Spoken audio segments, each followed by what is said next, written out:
Состоится ли фестиваль «Балкыш»? Этот вопрос задавался всем населением Татарстана категории 55+. Ну как-нибудь, вы только послушайте эти голоса, посмотрите на эти костюмы, которые шились ночью напролет.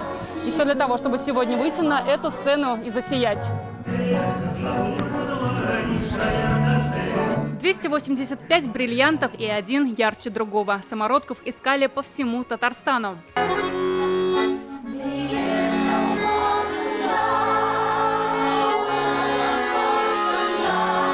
Ансамбль «Лейсан» на сцене уже 7 лет. Говорят, пение никакие маски не испортят.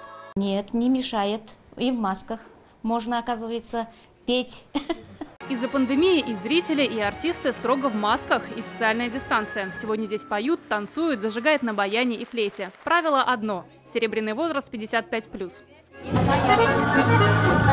Яфье Хафизову 63, и отдыхать он не собирается. Вместе с рабочим коллективом трамвайного управления Набережных Челнов они создали ансамбль «Колесо». Своим выступлением покорили уже не одну сцену. Опыт есть, на сцену выходишь, там сразу говоришь, я могу без булдравы и все. Уважаемые участники, ставшего традицией.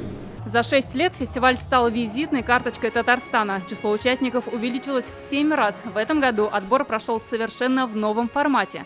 Съемочные группы объехали 47 поселков и деревень, чтобы отыскать таланты. В то же время такого нового формата, когда фестиваль проводился в режиме видеоконференц-связи, мы получили 72 часа непрерывного контента выступлений наших ветеранов. Расширили и зрительный зал. Для тех, кто не смог попасть на концерт, сам смог увидеть представление из дома. Сегодня вот имеет возможность наш концерт, хотя в стенах филармонии, имеет смотреть весь Татарстан, вся Россия может иметь ВКонтакте.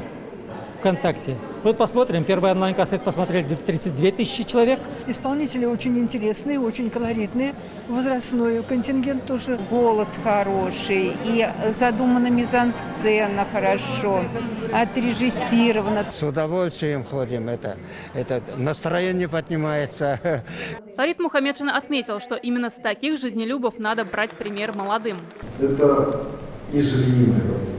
Это даже не работа, это веление души. И мы за это вам очень признательны. Я хочу выразить и свою признательность, и передать добрые слова президента нашей республики, первого президента Шаймиева. Председатель Госсовета Татарстана наградил медалью за доблестный труд Нину Васильевну Валиуллину за активную общественную деятельность и вклад в развитие ветеранского движения республики. Из года в год участники фестиваля «Балкыш» доказывают, у таланта нет возраста, ведь главное – не стареть сердцем. Наталья Мезина, Игорь Романов, ТНВ, Казань. Наша рука помощи вашему бизнесу. Антикризисные предложения. Телефон 843 5 705 100. Көтелмәгән кунак көттөреп кенә интернет челтәрләренә дә килеп җитте. Хәзер бу фильмның барлык серияларын ТНВ.ру сайтында карап була.